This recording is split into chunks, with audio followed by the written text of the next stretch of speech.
Hello, buddy. This is Purge, bringing you first-person replay commentary. It's gonna be Oracle. This hero just came out yesterday. I'm actually really enjoying the patch so far. I don't know if you guys have played it very much yet, but I think it's great. The PA Arcana is in the game. Oracle's in the game. There's a lot of new base updates and things. It just feels really fun right now. And I know that some people are taking it the wrong way because they're focusing just on the items, but I think it's great right now. I've been having a really good time. So I played a lot of Dota yesterday. I probably played like 12 games, 8 to 12 games. I played on stream for a couple hours, and then I played a couple games by myself, and then towards the end of the night I played a couple more games. I played some solo queue. I think I lost both of them. My team sucked, and I didn't play perfectly, but it was disappointing. But then I was like, whatever, I'll just play some unranked and play some PA and like Oracle and stuff. So I played a PA game, and I ended up winning that. I lost the contract, and then I played this Oracle game. This is the last game that I played at the end of the night. So I don't know why it's taking so long for everybody to pick. It's taking quite forever. This isn't Blitz, by the way. Blitz 0 is not Blitz. It was just some random guy. It was just a C game. But this is actually one of the best C games I've ever played in terms of enjoyment of the C server. Because a lot of the times people are really quick to anger on the C server, and they're very slightly toxic, and it's kind of like playing with 12-year-olds most of the time. Is pretty much what it's like. Immature 12-year-olds is what playing on C server is usually like. But this game was fantastic. Everybody was really well mannered, and like everybody tried really hard. I had a lot of fun playing this game. So let's talk about Oracle. Oracle is a very complex hero. You have to have a lot of knowledge about Dota damage types to play this hero correctly, and you have to have a lot of like estimations and general number know-how to play this hero, in my opinion. I played this hero like a lot. Like, this is my 6th game or something, and I started to feel a little comfortable with him during this game. But before that, I wasn't very comfortable. Do I close this? I guess I have to actually close it here. He's got 3 skills and an ultimate. His first skill is called Fortune's End. It does damage based on what level it is, and it's a channeled spell. It's pretty short range. It's something like 600 range like this, not very long.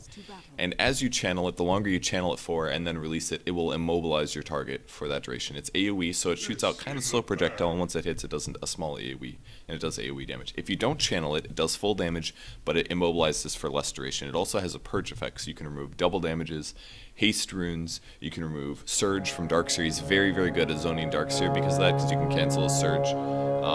All around really, really strong ability, but it's really short range, so it's pretty situational in my opinion. His second skill is called Fates End, I believe. Fates Edict, sorry. What this does is it disarms somebody so they can't attack. It gives them 100% magic resistance, which means they don't take any damage from magic, and it gives them 50% more damage if you take physical or pure damage. So it increases the damage that they take from everything but magic, to which they're immune. So you have to be really careful using the spell. The first couple times I played this hero, I was casting that on people, and then I would accidentally nuke them, which blocks the damage, and then my sniper would ulti them at the same time. So they would take no damage from all that, and you have to be really careful. So when you start off in an Oracle game, you have to look at your team and be like, what kind of damage types do I have? So if I look really quick, Invoker is parts magic, parts physical. Razor is mostly physical with some parts magic. Timbersaw's all pure, pretty much, so Fates Edict is really good with him. And Oracle myself has mixes of physical and, mostly magical. So but that's fine because I can deal around that. And Prophet is mostly right click, aka physical, with some magic. So this is a perfect game for Oracle in my opinion because I don't have to worry about damage types. If I want to use it to disarm somebody, because again you can cast it on your opponents, I could use it to disarm the Phantom Assassin, for example. Disarm the Phantom Assassin, he can't attack for a couple seconds, and he takes bonus physical damage, so it's good. That's his second skill, and his third skill is called, oh my god, Purifying Flames. What this does is it does an upfront nuke, it does 90 damage, and then over a period of time it will heal your opponents. Or your allies. You can cast this on allies. It always heals more than it does damage though, because it does less magic damage than it heals, and you have resistance. So at level 4, it does 270 damage after typical magic resistance, and then it heals like 330 HP. 396 HP. It's huge actually. So it heals quite a bit more, about 50% more than the damage it does. So if you use it to kill people, you want to use it right as they're about to die, because you don't want to give them the chance to heal back up.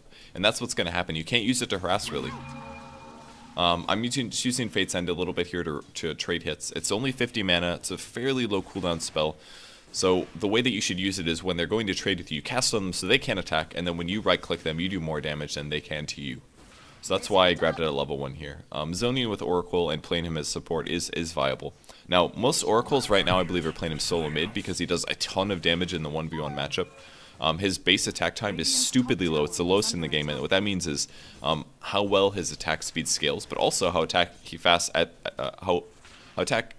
he attacks at low levels. I mean, like, watch how fast I'm attacking here.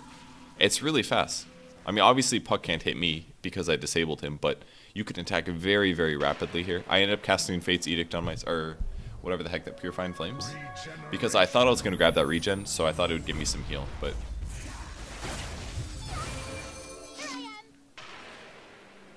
and there you saw it heal just slightly. I did use it. Slight mistake there. After I casted Purifying Flames and I right-clicked him, I should have also casted Fates Edict.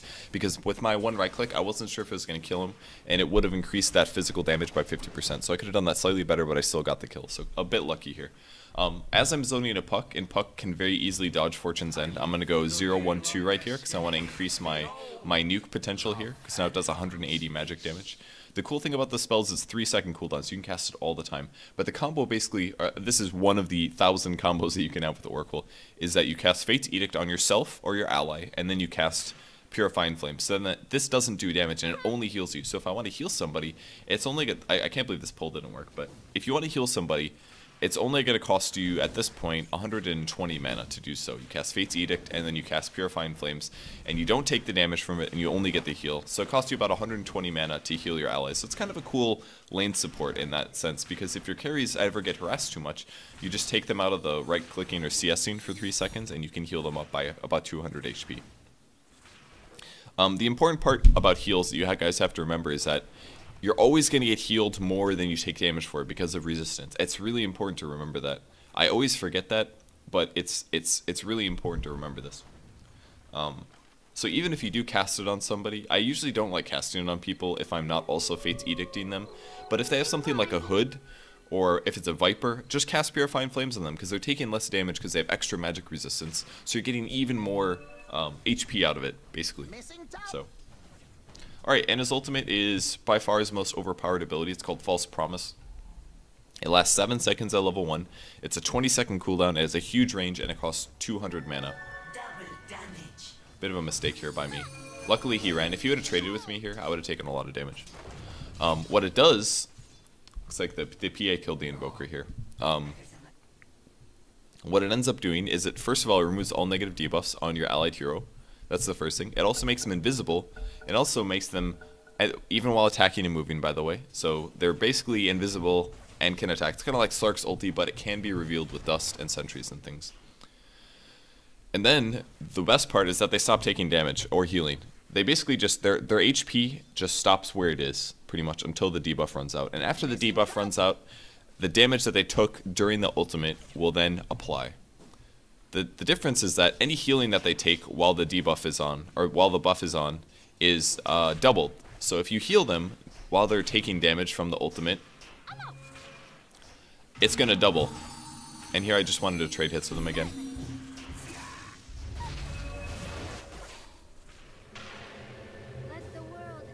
So a bit of trading there just to guarantee I hit the kill. And here I'm going to buff myself up. And there we go. So I made myself magic immune. Then I cast it on myself, and then I popped a clarity potion. So now I'm getting a bit of heal. I actually don't have to leave the lane. The only problem with this is that if you use it, does trigger things like Blink Dagger and Break Clarities and salves, so you can't really use it on yourself to heal, even if you're magic resistant, until the clarity's up. So I would love to be able to just spam cast this on myself right now, but I also want to get full leverage out of my clarity potion, so I'm going to wait a bit to do that. So I'll just sap experience for now. So the way that your ulti works is if somebody gets in some big trouble, you cast it on them, and then things get really tricky. I thought about this a lot when I was going to sleep because I thought of ways that I could have played this game better. Excuse me. I thought of ways that I could play this game better, and the thing that I thought of was that when I ultied people, basically what happens is when you ulti someone, you don't really know how much damage they're taking, so you get kind of scared, and you're like, what should I do? Do I cast Fates Edict on them so that they stop taking magic damage while they're invulnerable? Or while they're taking, while my ulti is on them? Because if you do that, then they won't take magic damage. But the problem is they're usually in the middle of the fight, so it stops them from right-clicking. And if they're taking physical or pure damage, then they're just going to take extra damage. So casting Fates Edict on them is not usually what you want to do, in my experience. Usually what you want to do is you want to give them any healing that you have. So if you have a mech, you can use a mech because that'll give them 500 HP at the end of it instead of just 250. You can give them an urn if they're not taking damage. If they're not taking any player damage, then you can earn them in the middle of the fight. It's fine. If there's a Radiance, which I found out, it does interrupt urn, so you can't just earn them. So generally, I think the best thing to do is to just keep casting the Purifying Flames on them. And this is something I did not do at all. I tried to debuff. By the way, with this Purge ability, you can purge the healing effect of Purifying Flames, so that's what I tried to do there. I tried to Purifying and then cast the Fortune's End, because if I did that, it would have removed the healing component, and it actually would have been some harass. But I messed it up, because the range is, again, really, really low in the first skill. Relatively low. So what you should be doing as you ulti somebody is you should just be spamming Purifying Flames on them, if they're your ally, and if you have the mana pool to afford that. Because, again, it does less damage after reduction, and most importantly, heals are doubled when your ulti is on. So as long as you cast the Purifying Flames about at the start of the fight, see right there I did it. And it actually worked out because he phase shifted, but he phase shifted too early, and the first skill, the Fortune's End, is that what it, God, all these names are so hard. The Fortune's End ended up connecting with him. So it did disable the healing, and I did effectively harass him. So that worked out. So yeah, you should be casting Purifying Flames after you ulti somebody, because the duration of Purifying Flames, you'll get about 70% of the heal out of it, and it will basically heal twice of that. So you should be able to heal about 400 HP every time you cast it on one of your allies. And it doesn't matter that it does the damage up front, because the damage is delayed anyways, so it ends up being overall fine. And I messed that up constantly this game. I didn't really think about it until afterwards, because I was like, I don't want to cast Purifying Flames on them because I'm worried that it's going to kill them, but the heal is doubled, so don't be afraid to do that. If you ulti somebody and they're taking a lot of damage, just cast Purifying Flames on them, because it is going to guarantee them HP. You can use that in addition to all the other things you're using. I thought he was going to get dived there, so I TP'd top. This is a mistake. Definitely not worth it, and I'm pretty sure they saw me TP as well. I might as well hide for now. Maybe they'll think that I'm not going to be here. I don't know. But Razor's going to be solo against the puck for a bit, and we'll have to deal with that. So I'm just going to give him some heals there. Again, use Fortune's End and the heal. Fates Edict and the heal is what I did, actually. And the Earthshaker definitely saw me over here, but I'm considering going in on him. And we actually got a little bit lucky here. He moved over to this area. I'm going to channel the Disable, because I want it to last as long as possible here.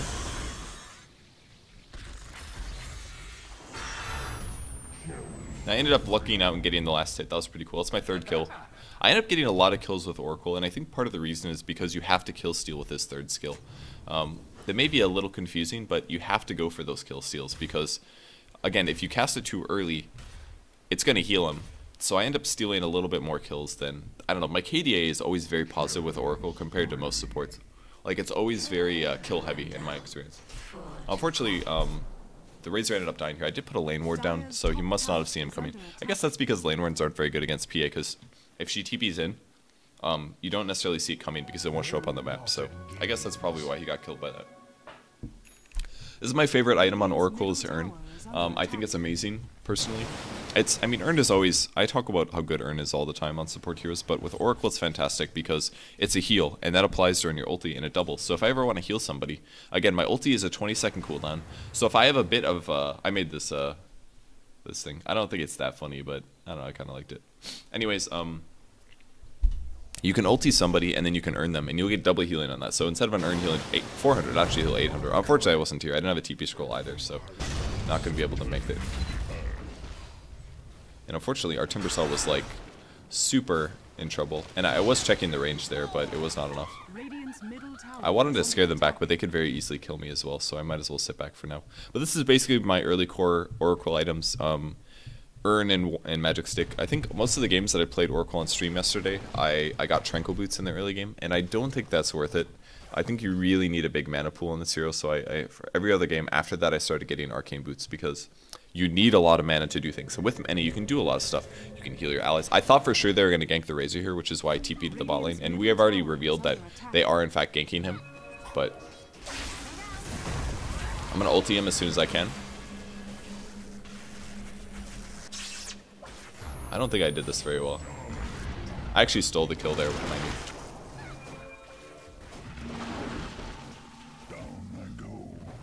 And I knew that we were just right-clicking that. It's so hard to, like, understand. There's so many things that I could talk about when I play through. Every time I use a spell, I could, like, talk for 20 seconds. But I don't think I did that fight very well. I ultied the Razor, first of all, which is good. Ultied the Razor to prevent him from dying. He was invisible. He didn't take damage until later. I should have Purifying Flames him, I think, because that would have guaranteed that he was at full HP. Instead, I used 2 urns to heal him, which I think was a little bit delayed. Should have Purifying Flames him because he would have gotten healed from it.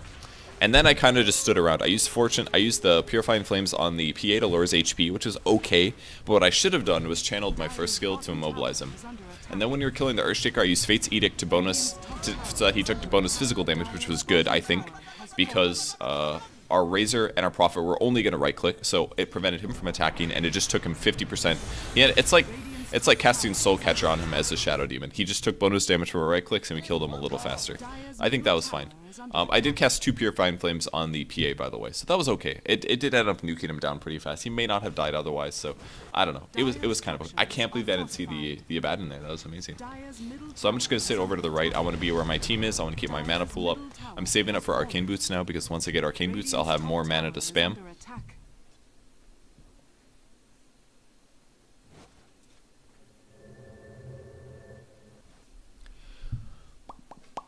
And what else? Now, yep, almost Arcane Boots. And this is kind of the point. I do this a lot in pub games right now. If we have any kind of a push lineup, I organize the team to go and do pushing. Because if you take tier 1 towers, you can take them pretty quickly. If you have any kind of an early game advantage, just group up and take towers. And our lineup is more early game than theirs is, and especially with an Oracle, you definitely can do this. The main reason I normally do this push strats is because I'm playing Jakiro, and Jakiro has amazing early game tower pushing ability. But in this game, with an Oracle, your early mid game is really strong. Once you hit about 7, you pretty much have everything that you need to. And this is a skill build that I always go. I think this is by far the best skill build because Purifying Flames scales really well. This doesn't scale amazing. It's not as spammable. Earthshaker, luckily for us, was out of position here. And I'm just going to give him a little nuke because I want him to die a little faster. Unfortunately, I'm on the wrong side of the push here, but very quickly we'll shift back over and try to take the tower. Your hero basically plays as like a kind of like Dazzle, but with a lot more nuke damage and a much better shallow grave basically. Dazzle's ulti I feel is kind of bad, and after we've taken the tower, we want to make sure we don't get split pushed in the meantime. I figured out that was the real one, so I could try to do some damage to this guy if I want to. And I ended up grabbing more Fortune's End this game. Most games, we lost a courier unfortunately, and it died over by the 2-2 tower. That was really weird. Must have been a misclick. Most of the time, if you're curious what these swords are, by the way, with the new PA Arcana, if she gets a kill, the swords appear on the ground for the rest of the game. A little distracting, but afterwards, I don't know, I kind of like it. Most games, I actually max out Fates Edict immediately after Fortune's End. But the reason I didn't do that this game is because of Naga Illusions. And this does AoE damage. This is my only way to do AoE damage, and this is one way that I can deal with the Naga Siren. I knew Naga Siren was here. I kind of wanted to harass her a bit, and there we go. So I debuff the heal, I do a little bit of damage to him. Casting a second heal on him was a mistake though, because that's going to end up healing him more than I did damage, so that was a bit of a stupid thing that I just did. I have to be kind of careful here because I'm not by my team. And Invoker actually, again, I channeled that because I wanted to kill the illusion. I got a little scared. I didn't know what the cooldown or the duration of the illusions were, so. And now I'm going to shift up, and I still have a decent amount of mana. I wasted kind of a lot of mana on the Naga Siren there. That wasn't very good. But now we're going to look for kills, basically. I'm really not that worried about a PA jumping on me, because I have 2 ways to deal with it. I can ulti myself, or I can Fates Edict the PA, which prevents her from attacking. And here I caught another hero. I'm in kind of a bad spot here. I'm just going to ulti myself to guarantee that I'm okay.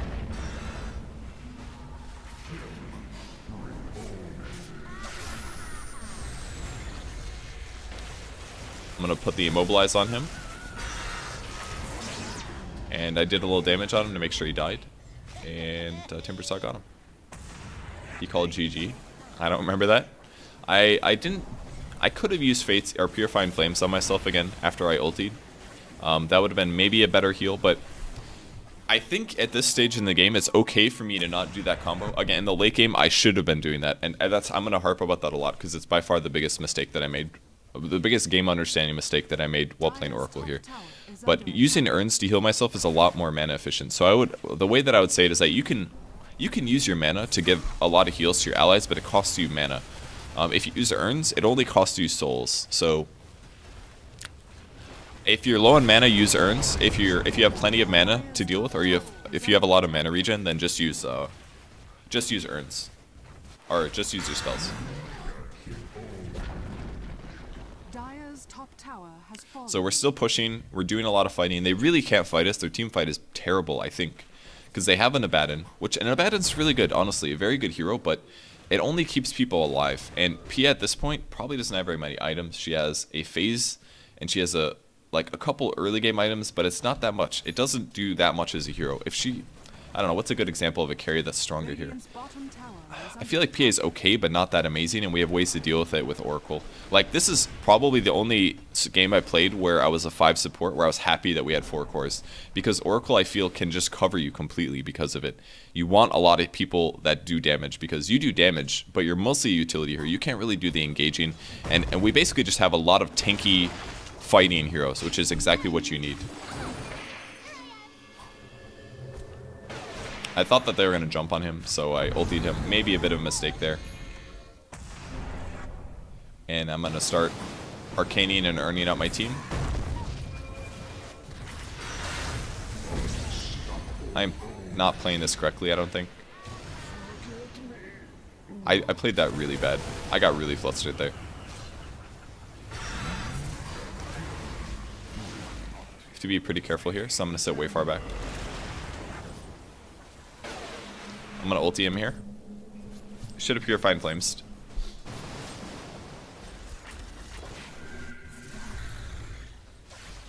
I'm going to get the haste so I can come back faster.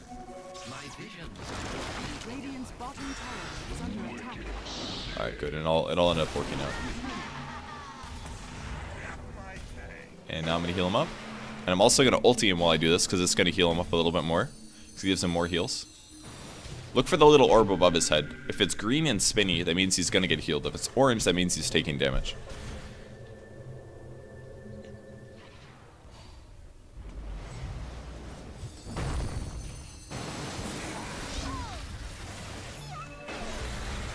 I'm going to ulti the Timber Saw to guarantee he doesn't die.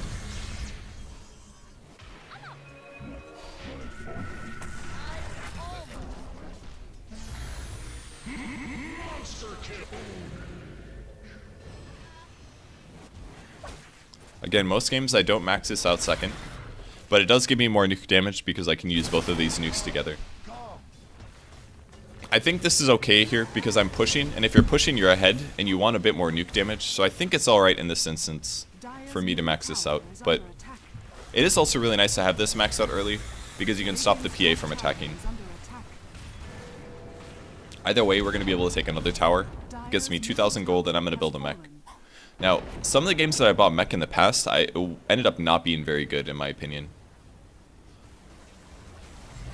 Because you can't farm with this hero very fast. The way this hero farms is by fighting, basically. I was really out of position.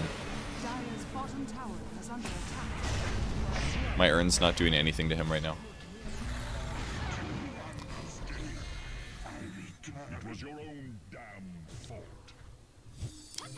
I think I messed that up pretty bad there. That was a perfect example of when I should have ultied and Purifying Flames. Again, I'm still kind of figuring this hero out. This is an unfortunate... If I would have used my wand earlier, I think I could have killed him maybe. But I needed to nuke him and then use Fortune's End right away. And instead I nuked him and then I tried to Fortune's End him, but I didn't have enough mana. So that was a mistake of me not looking at my mana pool. The main mistake was pushing high ground when our mana pool was really limited, because once the Razor went up there, I actually don't even know if I had enough mana to Purifying Flames him after I ultied him, but I did Fortune's End him before the damage hit, and I'm assuming the way this works, I haven't tested it, and I'm sorry I didn't do this beforehand, but as that damage is applying, I think Fortune's End will also apply, so, or Fates Edict, god, they're all so similar. Fortune's End is the ulti, is it not? False Promise, god, I'm so wrong. Fortune's End is the first skill. Fates Edict is the second skill. Purifying Flames and Eye of the Storm. No, I'm just kidding. False Promise.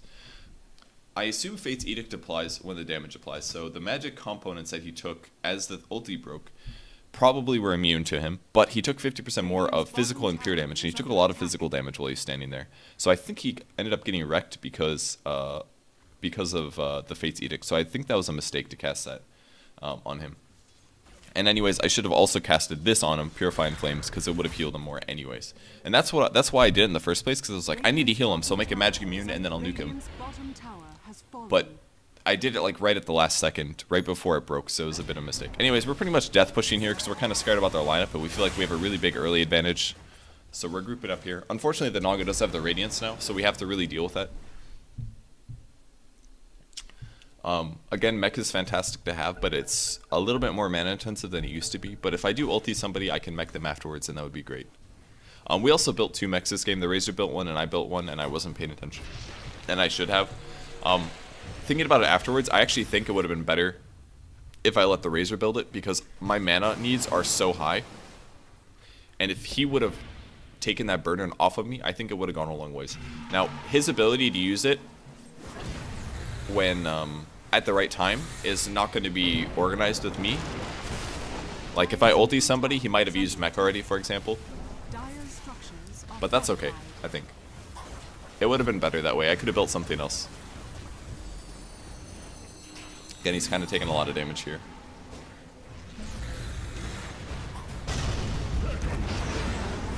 I ultied the wrong target there. I should have ultied Razor.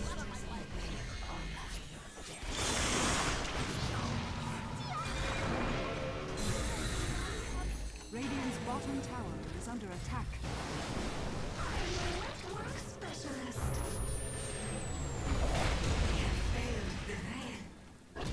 Radiant's bottom tower is under attack. Ultied the Invoker. Unfortunately, I can't earn him like that.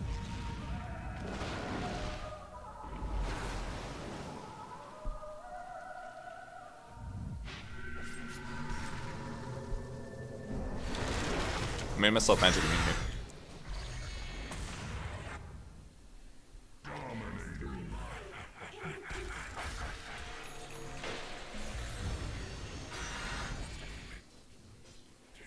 Alright, worked out perfect. Important things I did there. I ultied the Invoker so he couldn't get initiated on, and then they went after me. And then, right when they unslept and they were about to kill me, I Fates Edicted myself, which made me completely magic immune. And this is what I said in the beginning. I said you have to know a lot about damage types. I knew that it was a Abaddon and it was a Naga. And Naga had a Radiance, and Naga has Riptide, and Abaddon has a Death Coil and a Shield. And they do have some right click, but their main, it's mostly about magic. It's mostly about magic damage. So by Fates Edicting myself, I stopped all the magic damage and was actually able to tank up a Death Coil and maybe a Riptide, but definitely some Radiance damage. It was completely worth it there, and they overextended because of that. And you have to be able to make these decisions fast. You have to be like, okay, I think it's probably gonna take magic damage here. You gotten some damage here. Unfortunately, I have no way to heal him.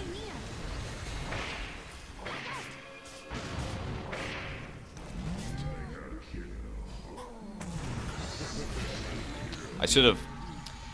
When my cursor went to him, I was like, I'm gonna Fates Edict him here, but I didn't. I earned him first, and that was a big mistake. I could have maybe kept the Razor alive and turned things around there. But this is the problem with fighting too often with Oracle, because your spells do end up being really expensive as time goes on. So I ended up having to go back to base, and you have to do this once in a while as Oracle, because if you run out of mana, your hero is useless, basically. And you go through mana pretty quick. Like your spells are very, very low cooldown, so you can fight constantly and constantly and constantly. But your limiter is mana. So I think counters against Oracle, if you guys are worried about playing against him, you have to carry Dust when he's around, because if you ulti somebody, they go invis. That's the first thing. Second thing is that if you silence Oracle, he's worthless. His armor is not that high. His HP gain is okay, and he usually will have things like mech and wands and stuff, but you have to silence him, or you have to kill him first. Those are really important things to do.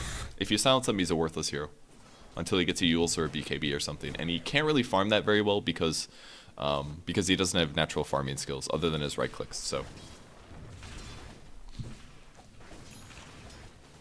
I'm pretty sure that these are the right items to get on Oracle as a support. I'm not so sure about cores. Really don't know about cores. I think we were having so much trouble getting the racks here mid that we were like, alright, fine, we'll just get Roshan finally.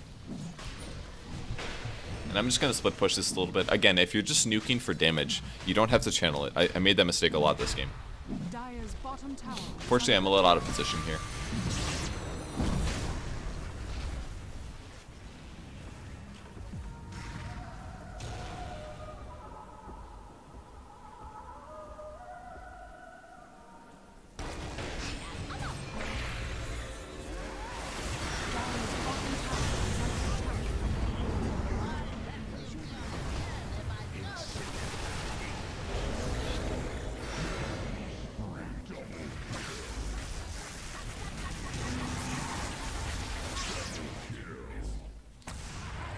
I ended up Fates Edicting the Abaddon again, because I didn't want him to right-click, and so he took more right-click damage.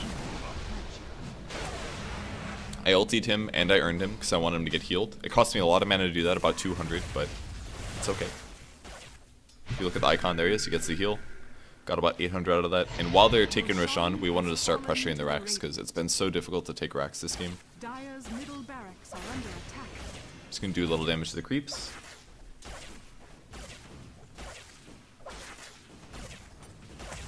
I was barely able to keep the Prophet alive. I did the combo correctly. I ultied him, I Purifying Flamed him, and I also mech'd him. And that barely kept him alive. He almost died.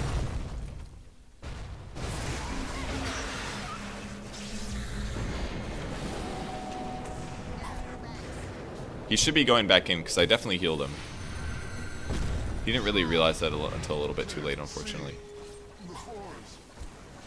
And now I'm like completely out of mana, so...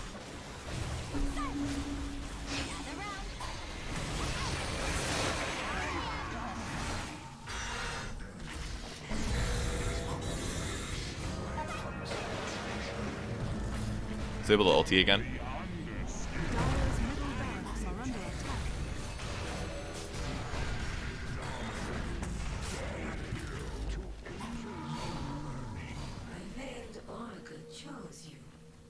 I disarmed him again.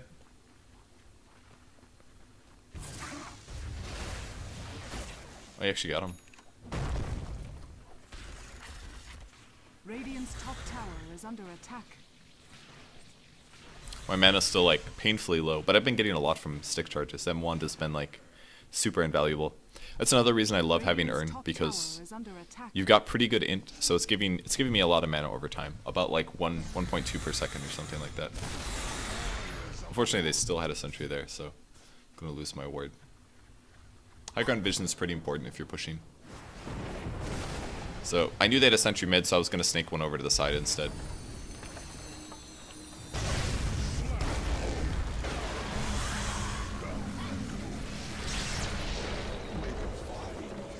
He's got a BKB, so I can't cast Fates Edict on the PA anymore.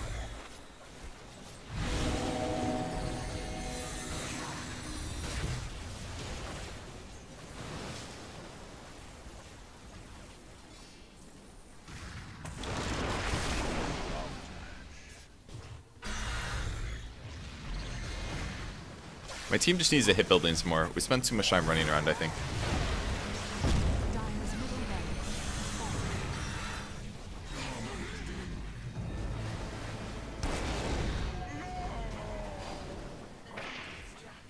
I did my best there.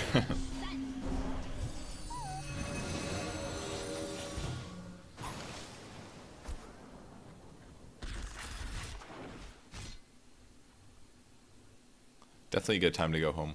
I needed to heal really bad. We got the range barracks here. So I made another mistake there. I ultied the Razor, but I didn't Purifying Flames him for the heal. I was pretty limited on mana, so I don't know. Maybe I was not able to do that. These fights are so confusing to watch. Like, they're even harder to play at first. These are kind of the timings that you have to look for. Hero's so complicated. If somebody just has physical damage, like a PA, you're always going to want to use your second skill, Fates Edict, whenever you can. Whenever he jumps in, stops him from attacking, assuming your team doesn't have that much magic damage. This is an easy game, because my team didn't have very much magic damage, but if you have like a Zeus on your team or something, if you disable him, he's magic immune, so then your guys can't do damage, but he can't do damage, so it's kind of weird. And in this game, it's okay. It was easy, because I could Fates Edict him, and then I don't have to worry about it, because I don't have to worry about when somebody's going to do magic damage, or choose to do magic damage to the PA. And obviously, people are still new to it, so they don't recognize all the symbols and things, so they're like, I don't know what the hell that red thing is. Like, I'm just gonna assassinate him, you know?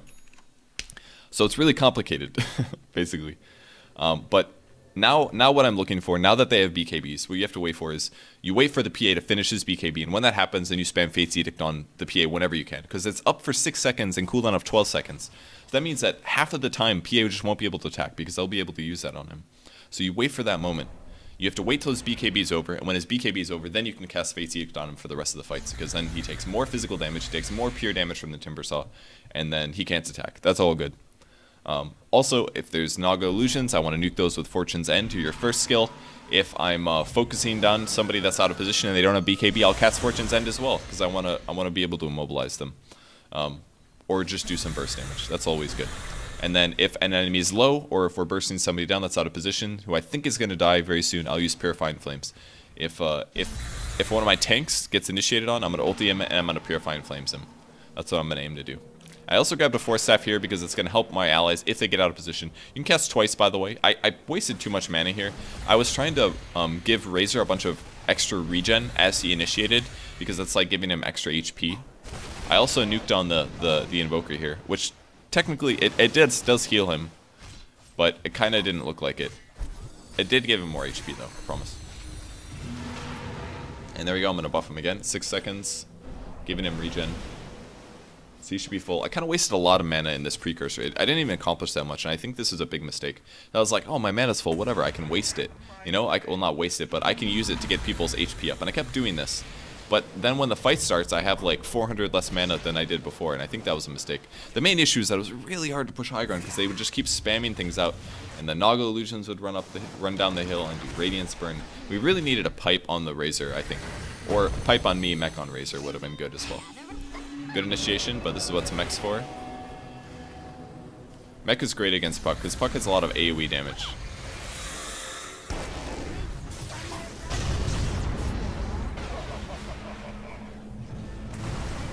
BKB on PA has been used. I was really glad I didn't get... I messed up there. I actually healed the PA there. I casted Fates Edict on him, and then I casted Purifying Flames, which blocks the damage, so I actually did nothing to him. Other than heal him. But luckily I was able to land the Fortune's End afterwards, which prevented the heal. Like, this game is so hard. I was so glad he didn't crit me, though. I easily could have died when he jumped on me, and then I Force Staffed him. But I Force Staffed really late. He got like 3 or 4 hits on me.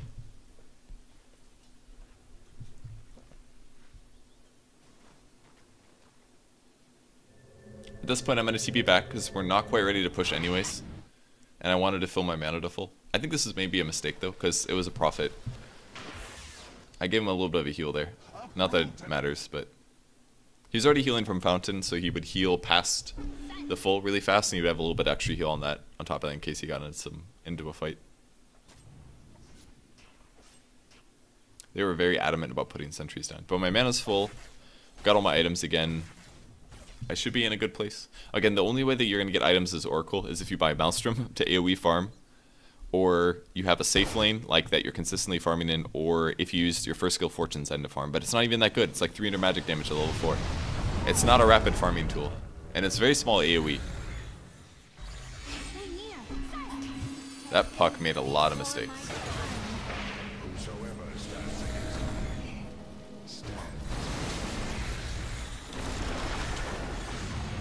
He ended up taking a lot of physical there. Again, I did it. I healed him again, but I did debuff it there.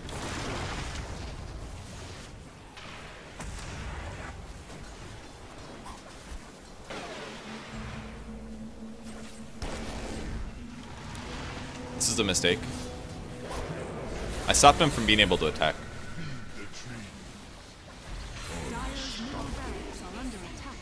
Like, that took all of my mana pool for that fight. Like, that was a huge fight. Really long fight.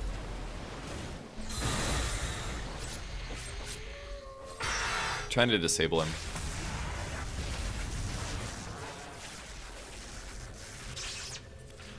We spent so much time chasing people, and we just should have spent time hitting buildings.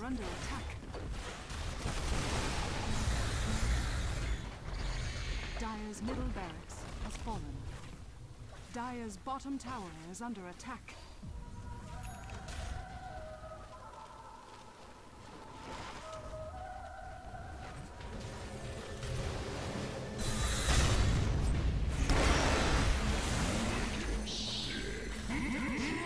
Dire's bottom tower is under attack.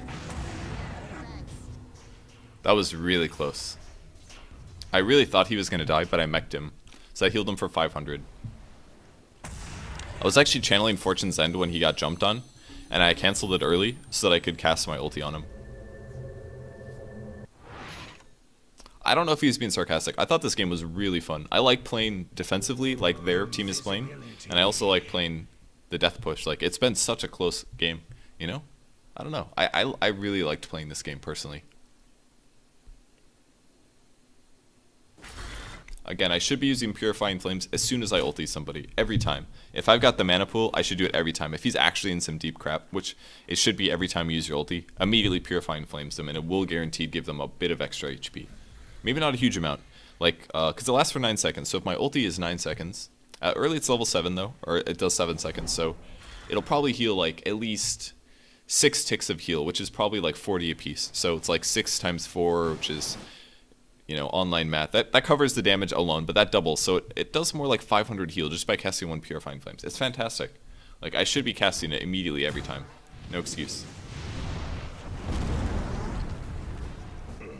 I'm the best.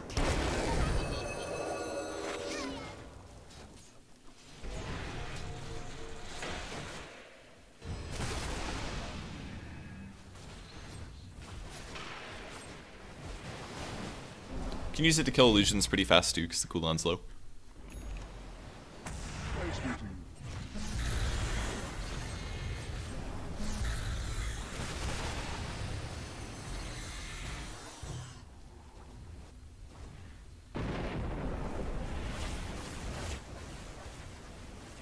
And now again, make sure you stand really far behind your allies. You don't want to get initiated on.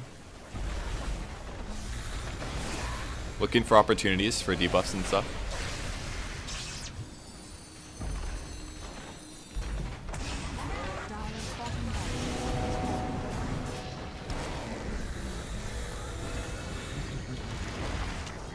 Dire's bottom barracks is falling.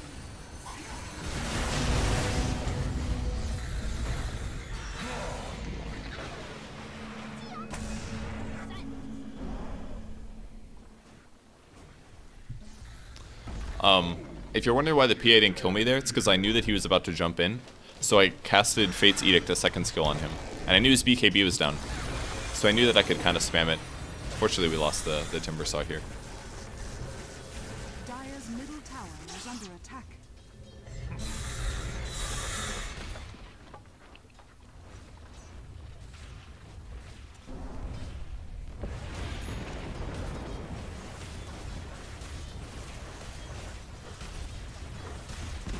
Dire's middle tower is under attack. Dire's middle tower has fallen. Dire's ancient is under So that's pretty much the end of the game. Hopefully you guys can see how good Oracle is. He's like fairly overpowered, honestly, but he's a really high skill cap. It's so easy to mess up your team. Luckily for me, we just had a perfect lineup here for Oracle, because a lot of tanky heroes that do damage. We didn't have very much magic damage, so I didn't have to worry about like messing up with Fates Edict too much. I still made some mistakes sometimes, but it was way better than some of my early games, and we had enough of an early advantage where I got survivability items where I could stay alive, basically. It's kind of how it worked. Hero's really hard to play.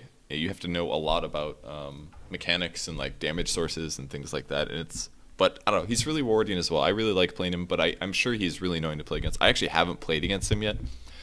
This is probably the most fun like new hero video I've ever made, because almost every time a new hero comes out, everybody spam picks it. But nobody had played Oracle much in Dota 1, because the hero came out much after Dota 2 was released. He's very difficult to play, and he's very confusing. So most people are scared of him, I believe. But Chris said, or not Chris, Blitz said that almost everybody is playing him mid right now in pubs. So, and I'm sure he's very overpowered, because he attacks very fast, and with your 3-second cooldown nuke, you can nuke really rapidly. You can nuke, use your second skill, nuke again, and if they try to last hit, you cast Fates Edict on them. It just sounds like a really good mid hero, but he's very easily countered by silences, and he doesn't scale very well into the late game. So I'm sure he's ridiculously strong in a 1v1 match at mid, and I think he'll definitely get nerfs. I don't know how. Maybe his nuke damage early, probably maybe his cooldown, I don't know. He's definitely going to get some nerfs. But for now, I think he's really fun. He's a great support hero. He's a really strong hero. His main issues are he lacks initiation. He doesn't have very much lockdown. His lockdown is easily dodged. He's slightly squishy. He's very mana dependent. I would even argue that using something like Mana Leak against him would be a really good counter. Using Mana Drain against him is a really good counter because it prevents him from being able to do his annoying things. Even though they're a low cooldown, if you stop it, if you drain his mana or you silence him, then he can't cast. So that's the way to beat Oracle, in my opinion. But make sure that you play him a lot, and yeah, I think he's really fun. I hope you guys learned a lot. I know it's confusing, and even like I felt like I needed to talk for like twice as much as I did here because everything is so intricate, and like spur of the moment, and yeah, I don't know. It's kind of hard to explain. He's a hard hero, but I think that's a proper skill build. I think those are the right items, and make sure that you keep your allies alive and try to heal them up during the ulti. All right, that's it. Thanks for watching, everybody. I'll hopefully bring you guys another video tomorrow.